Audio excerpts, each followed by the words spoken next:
Take a deep breath in. And as you breathe in that resourceful feeling of calm and relaxation. And as you exhale, just allow your eyelids to close. And as they close, feel the weight of those eyelids. Feel a ripple of relaxation going from your eyes down your cheeks into your jaw. Breathing in relaxation and exhaling tension. And just scan your body from the top of your head all the way down for any clues of tension, stress, frustration, and even echoes of anger. And just set the intention that on every outward breath to release incrementally anything that isn't needed right now.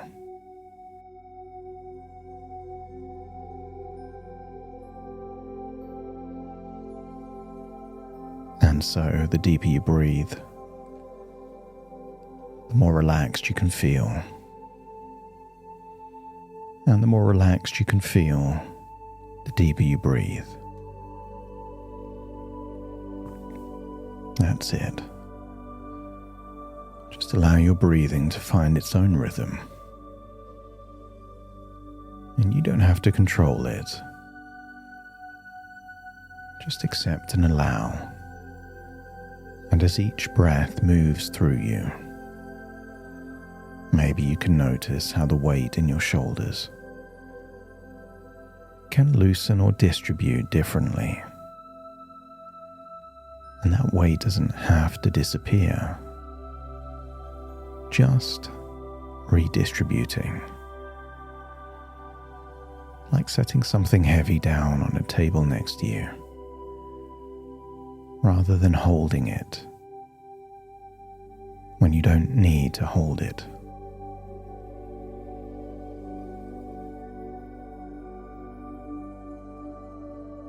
And as you breathe in and breathe out, you realize that your body already knows how to let go.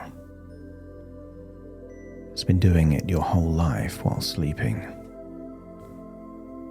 Surrendering the vigilance, releasing any high alert, allowing rest without cost. And here, right now, that same capability, that same intelligence is available to you. So allow the chair, the sofa, the cushions to just take your weight, to allow gravity to do what you usually resist. And on that outward breath, allow yourself to go deeper and to arrive somewhere quieter than the breath before.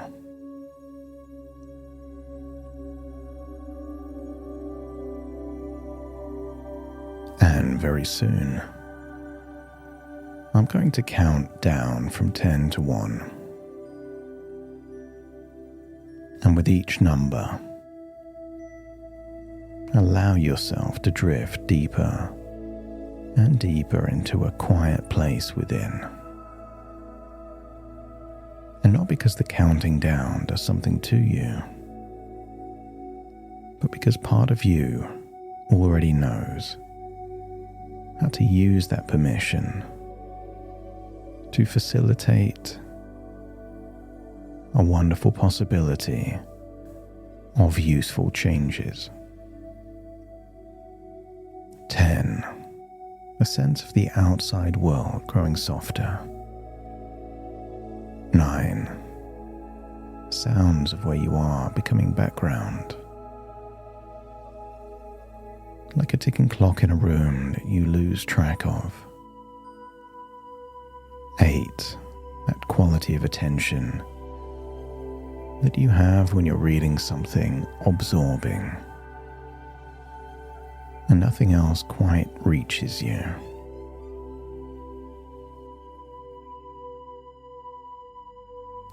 7, deeper still, and then 6. Even more relaxed with each count now. The way you drift deeper into sleep without noticing the exact moment that it happens, and then 5, halfway drifting somewhere very still. 4, that quality of calm that isn't absence but presence. 3, a different kind too. Arriving now at something very close to where you need it to be. And 1, feel yourself settling into that place of calm relaxation within.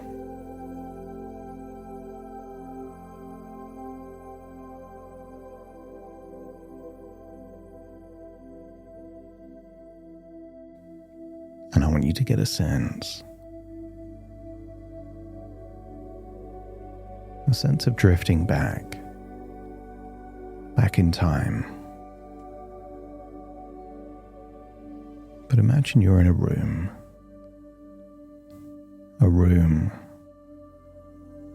with a large TV screen or your own personal cinema. Because when we go back to this place, I want you to feel that you are safe to return there. You will observe not as you were, but as you are now. You're not returning to it. You're visiting it as an observer, as someone who already knows how the story continues. So imagine that large screen, and imagine starting to see a younger version of you, perhaps 14 years old.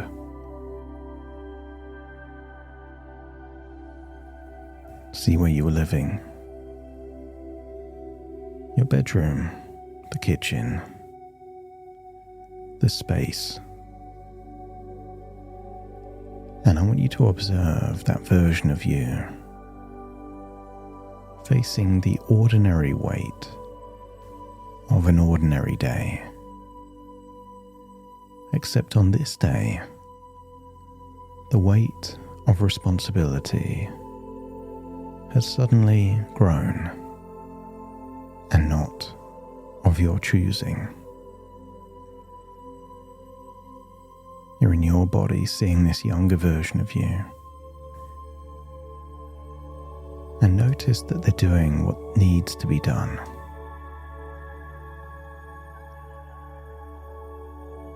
And perhaps you see them with additional responsibilities, things they needed to learn, things they had to figure out, and not doing it through choice, doing it through necessity. And yet see how resourceful they are,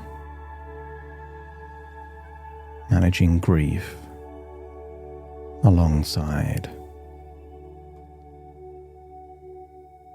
learning new responsibilities.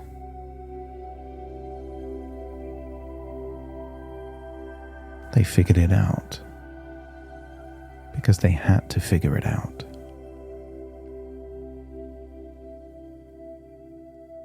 I want you to see a different way of looking at responsibility. So many people see responsibility as a burden, a chore, a weight to carry.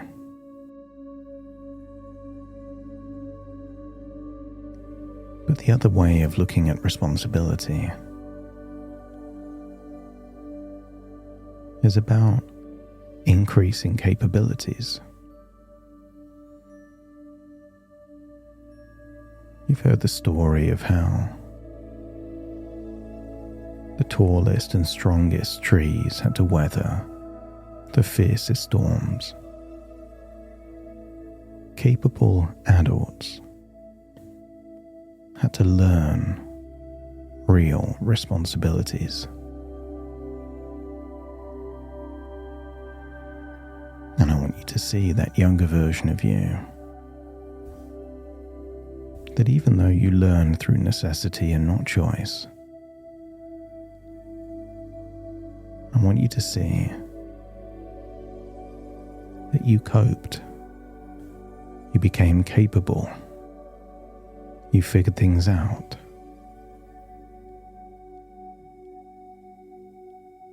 And I want you to see that maybe back then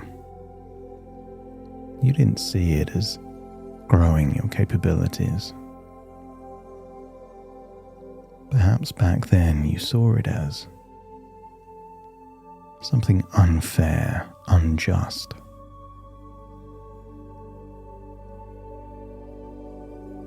That you didn't choose to have to do these things, and yet life dealt you that hand. And you couldn't ask for help or offload those responsibilities. It was all on you. And see the face of that 14-year-old version of you. And I want you to see what it gave you. Resilience, capabilities, maturity, learning. The fact that you didn't choose it didn't mean that you didn't also benefit from it.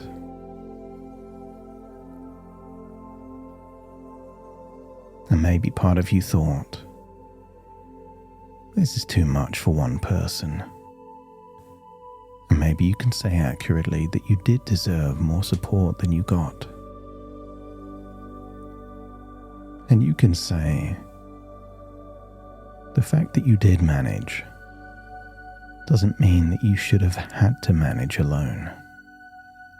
All of that can be true.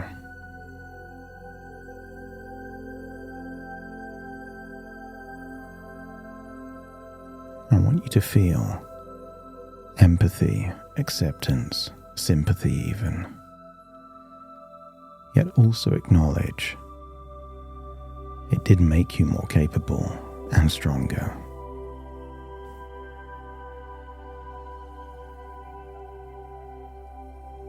And notice that as you do, some of that emotional charge begins to leave that memory. But you can allow the memory to just be a memory, and no longer a measuring stick or a rule for the world. Just because what happened to you shouldn't have happened to you doesn't mean a price needs to be paid by anyone else.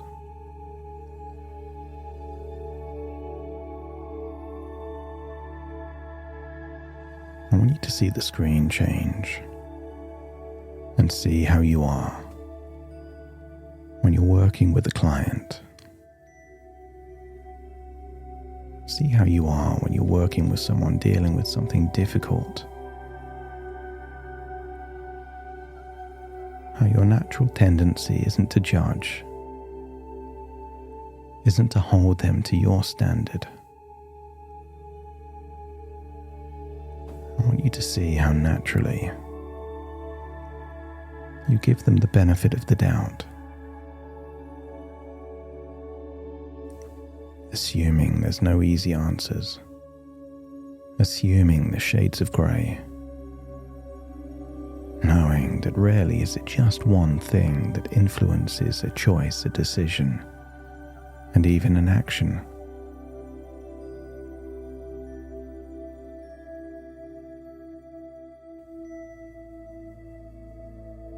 I want you to observe how naturally you become curious and understanding and gentle. And then see on the screen about when you're writing, about particular dynamics of human behavior and thought.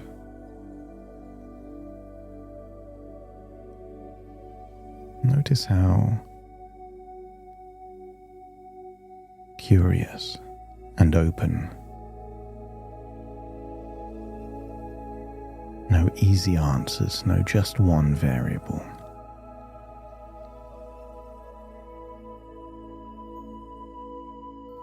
I want you to see that in so many areas of your life, you can observe something unfair, and yet you become curious, understanding, open-minded rather than angry or judgmental. And this resource is not new, and therefore you don't need to build it. But what if you can harness that open, gentle, curious perspective, and then see on the screen something that in recent times did trigger you. See yourself as someone else, and see from your facial expression, your words, see that anger, that sense of injustice. But just imagine that version of you as one of your own clients. As you observe them, you start to wonder, what assumption is being made so that injustice and anger is even possible to exist? And maybe you can conclude that there is an evaluation of entitlement, of laziness, of a lack of personal responsibility. And then just imagine switching that version of you with a version of you that is open-minded and curious. See that version of you dealing with the same stimulus, yet having an entirely different response. Same email, read differently. Same message, conversation, phone call. Completely perceived differently. Gently, curiously, full of empathy and understanding. And maybe that version of you, rather than reaching for judgment, are asking better quality questions. What is actually happening here? What might they not know that I know? And not because it excuses anything, but just because you get to decide what to do with more information than with less. You know you are no longer 14, managing more responsibility than you should. And even though the responsibility you carried was real, that doesn't mean it's the same responsibility as the ones in front of you now. Almost all of the responsibilities you carry now come from choice. Back then, it came from necessity. So when the heat rises, perhaps there's a moment before the verdict, a window of opportunity to ask a question. A question that comes from curiosity and possibility and wonder. I want you to imagine real injustice. I want you to imagine a court case, a trial, and the jury immediately reach a verdict without hearing any evidence. The jury just go back to their own experiences and then make assumptions about the defendant. That would be true injustice. That's why it doesn't happen in the legal system. Different sides of a story are communicated. Evidence is evaluated. And then, on the balance of probabilities, a decision is made. And what if your standards don't require anger? What if your precision doesn't need an emotional charge to remain sharp? What if curiosity and rigor are not opposites? What if they are complementary? I want you to get a sense that the very capacity for empathy that already exists within you is not a professional hat.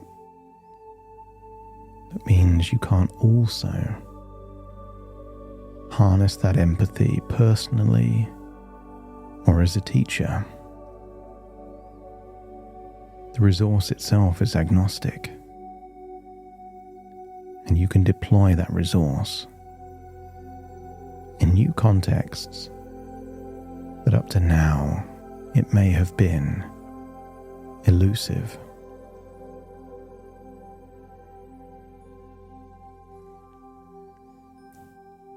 You carry what is yours to carry, and you can choose to no longer confuse other people's struggles with an attack on your standards. You are someone who has always known how to manage under pressure, and you're becoming someone who more and more manages with curiosity as well as competency. You start to see more when you wonder than when you judge. And you are already someone who knows how to wonder. The weight you carried, the burden you carried in your past does not mean it's unfair that other people didn't have to carry that same burden. And perhaps now you can see at some level it was a gift. It gave you resilience and capabilities to learn to become independent, self-sufficient. But not everyone had that same opportunity to learn that you did. And so with that empathy, curiosity, a new level of perspective, imagine it's 1 week from now, and you receive a call or an email. that in the past would have triggered you. Only now you look at it through the lens of, what if this individual has been deprived of the kinds of responsibilities you had to endure? I wonder if perhaps you could help them learn about self-sufficiency, independency, personal responsibility in a less harsh way than you had to learn it. And if that starts to feel different than it used to, let me know by nodding your head. You can help them in a way that no one helped you. Wouldn't that be a wonderful gift? To teach people how to be more resourceful without the harshness of an unexpected rug pull or the brutality of unexpected consequences. So as you breathe in and breathe out, feel that this is rippling backwards and forwards in time like a pebble thrown into a pond, reaching every part that has happened and will happen. Gentler, more compassionate, more nuanced. A willingness to give the benefit of the doubt without being weak. That's it. Very soon I will start to count from 1 to 10 to awaken you, and you will return feeling lighter, more open-minded, with more consideration and compassion, and yet still a refusal to lower standards. The standards remain high. It's simply the compassion that rises to it. So take a deep breath in through your nose and out through your nose. Wiggle your fingers and wiggle your toes. Connect and calibrate into the here and the now. As I now count from 1 to 10 to awaken you. Starting to count. 1, 2, 3, waking up. 4, 5, 6, more alert. 7, 8, open your eyes, open your eyes. 9, 10, wide awake, wide awake, wide awake.